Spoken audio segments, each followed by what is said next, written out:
इससे हम पोर रिफाइन कर सकते हैं, इससे हम स्किन का टेक्सचर स्मूथ कर सकते हैं, अनइवन स्किन टोन को टारगेट कर सकते हैं, पिंपल्स एक्ने को टारगेट कर सकते हैं। आज के समय में स्किन ट्रीटमेंट्स में बहुत ज़्यादा तकनीकी एडवांसमेंट्स आ चुकी हैं।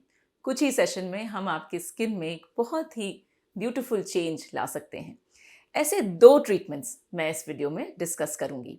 मैं डॉक्टर शिल्पी बदानी हूँ, मैं एक प्लास्टिक सर्जन हूँ और एसबी एस्थेटिक्स गुरुग्राम में प्रैक्टिस करती हूँ। पहला जो ट्रीटमेंट है वो है केमिकल पीलिंग। अब बहुत बार लोग केमिकल पीलिंग नाम से डर जाते हैं। उनको लगता है कि शायद हम बहुत हार्श केमिकल्स स्किन पे यूज़ करेंगे, इससे स्किन बर्न भी हो सकती है, डैमेज भी हो सकती है। तो जैसे ही मैं अपने कंसल्टेशंस में अगर पेशेंट को केमिकल पील बोलती हूँ तो उनको लगता है कि नहीं नहीं डॉक्टर, हम केमिकल पील तो नहीं कराना चाहते क्योंकि इससे स्किन खराब हो जाती है। ऐसा नहीं है। केमिकल पील्स एक रेंज ऑफ पील्स हैं जिसमें कि हम सुपरफिशियल डेप्थ, मीडियम डेप्थ या डीप पील्स कर सकते हैं। अब इनके इंडिकेशंस अलग अलग हो सकते हैं। फॉर एग्जांपल, जैसे अगर सिर्फ टैनिंग कम करनी हो, या फिर हम पिंपल्स को टारगेट कर रहे हों, या फिर हम अगर एंटी एजिंग के लिए करना चाह रहे हों, या फिर हम डार्क स्पॉट्स या मेलाज्मा के लिए करना चाह रहे हों, तो ऑब्वियसली इन सब के लिए कोई एक ही पील तो होगा नहीं। डिफरेंट डिफरेंट पील्स हम इसमें यूज़ कर सकते हैं। तो क्या करते हैं ये केमिकल पील्स?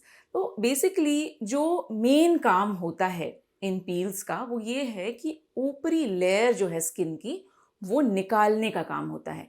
अब क्या है कि स्किन कोई स्टैटिक चीज़ नहीं है हमारे बॉडी में। हमें लगता है कि स्किन, हम जैसे स्किन से बॉर्न हुए हैं वैसे ही वो स्किन रहती जाए पूरे टाइम तक, ऐसा नहीं होता। स्किन में बहुत चेंजेस आते हैं और हम ज़्यादातर इन चेंजेस को इग्नोर कर देते हैं और हमें लगता है कि हम बिना कुछ किए भी हमारी स्किन अच्छी क्यों नहीं है।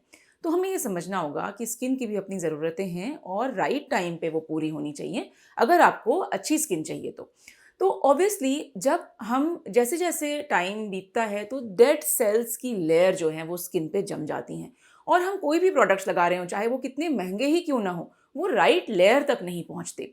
तो ऑब्वियसली जब हम ये पील्स करते हैं तो उसमें क्या होता है, जो ऊपरी लेयर है वो निकल जाती है, तो हम जो भी प्रोडक्ट्स लगा रहे हैं उनका इफेक्ट भी हमें इनफैक्ट बेटर मिलता है। अब जैसे बात करें एक्ने की, तो एक्ने में क्या है, बैक्टीरिया भी है, ऑयल ग्लैंड भी ज़्यादा सिक्रीट हो रहा है, तो ऑब्वियसली उसमें हम जो पील्स यूज़ करेंगे वो उस पर्टिकुलर प्रॉब्लम के लिए टारगेटेड होगा। तो उसमें भी अलग अलग पील्स होते हैं। फॉर एग्जाम्पल, हम जब मेलाज्मा का ट्रीटमेंट कर रहे होते हैं तो हमें एक स्पेसिफिक प्रॉब्लम से डील करना है कि भाई ये जो पिगमेंट प्रोड्यूसिंग सेल है उसको हम कैसे कम करें। तो फिर वो जो पील होगा वो उसको स्पेसिफिकली टारगेट करेगा। अगर हम एंटी एजिंग की बात करें तो हमें थोड़े डीप पील्स चाहिए क्योंकि हमें वो लाइंस और रिंकल्स खत्म करने हैं। तो कुछ deep peels in fact even anaesthesia में भी करते हैं। तो ऑब्वियसली जैसे जैसे प्रॉब्लम्स आएगी वैसे वैसे हम उसके लिए पील सेलेक्ट करेंगे और ज़रूरी नहीं है कि एक ही पील से हम चाहें कि सारा सोल्यूशन हमें एक ही पील से मिल जाए। अब हम बात करते हैं दूसरे ट्रीटमेंट की, जो कि एक एडवांस्ड माइक्रोनीडलिंग ट्रीटमेंट है।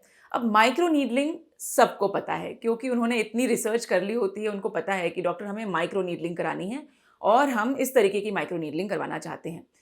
जब हम पुराने तकनीक के माइक्रोनीडलिंग की बात करें तो उसमें ऐसा होता है कि एक पेन होता है और उसमें जो नीडल है वो आगे पीछे होती रहती है और उस नीडल के थ्रू जो हम ये समझते हैं कि कोलेजन जो है वो बूस्ट होता है स्किन का। जब ये माइक्रो नीडलिंग का प्रोसेस हो रहा होता है तो उसमें हम बहुत सारी चीज़ों का यूज़ करते हैं। फॉर एग्जांपल, जैसे मीज़ो सॉल्यूशंस, अलग अलग टाइप के मीज़ो सॉल्यूशंस आते हैं जिससे कि हम अलग अलग प्रॉब्लम्स टारगेट करते हैं, या फिर ग्रोथ फैक्टर्स जो कि आपके अपने ही ब्लड से बन सकते हैं, वो भी हम इसके दौरान यूज़ कर सकते हैं। लेकिन डर्माफ्रैक एक ऐसी एडवांस्ड माइक्रोनीडलिंग ट्रीटमेंट है जिसमें हम direct delivery of required products right layer तक कर रहे हैं। माइक्रोनीडलिंग बहुत लोगों के लिए थोड़ी पेनफुल भी होती है, तो इसमें जो डर्माफ्रैक है उसमें ये ऑलमोस्ट पेनलेस प्रोसीजर है। इसमें नंबिंग क्रीम की ज़रूरत नहीं होती, कोई ब्लड नहीं निकलता, किसी तरह का डाउन टाइम नहीं है। Down time specially Indian skin में एक बहुत इंपॉर्टेंट रोल है डाउन टाइम का, क्योंकि जब हम माइक्रो नीडलिंग, जो रेगुलर माइक्रो नीडलिंग है वो करते हैं तो उसमें क्या होता है कि एक तरह से हम एक मान के चलिए कि कुछ इंजरी कर रहे हैं स्किन में।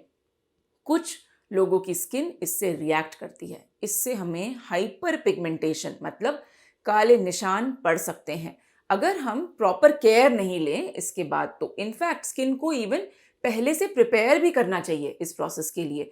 तो डर्माफ्रैक में ये सारी प्रॉब्लम्स नहीं हैं, क्योंकि हम जो स्किन की इंजरी है वो बहुत ही कंट्रोल्ड और प्रिसाइज है। मतलब राइट लेयर तक हम वो एग्जैक्ट सीरम डिलीवर करना चाह रहे हैं, जिससे कि हम वो इम्प्रूवमेंट एक्सपेक्ट कर रहे हैं।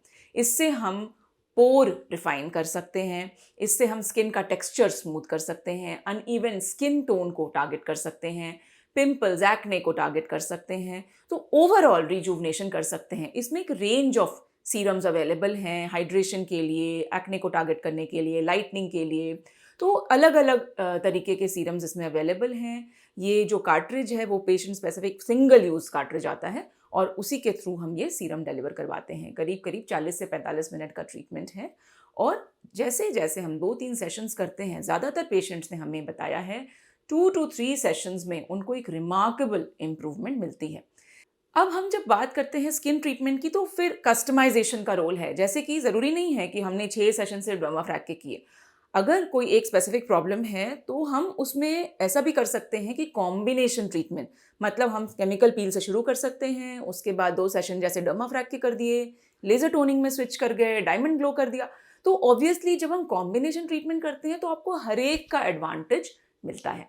तो स्किन ट्रीटमेंट को डेफिनेटली हमें एक हैबिट बनानी चाहिए, और हम ये अगर सोचना छोड़ दें कि भाई हम कुछ ना करें और स्किन अच्छी रहे और ग्लो करती रहे, अगर हम ऐसे सोचेंगे कि स्किन केयर हमारे डेली रूटीन में एक इम्पॉर्टेंट हिस्सा है, तो डेफिनेटली हम with in a few days भी चेंज देख सकते हैं।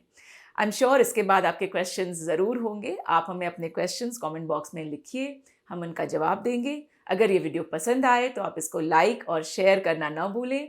आप हमारे यूट्यूब चैनल पे और भी वीडियोस देख सकते हैं स्किन ट्रीटमेंट से रिलेटेड। हम और भी इंटरेस्टिंग वीडियोस लेके आ रहे हैं। नोटिफिकेशन बेल ऑन रखें ताकि आपको अपकमिंग वीडियो की जानकारी मिलती रहे।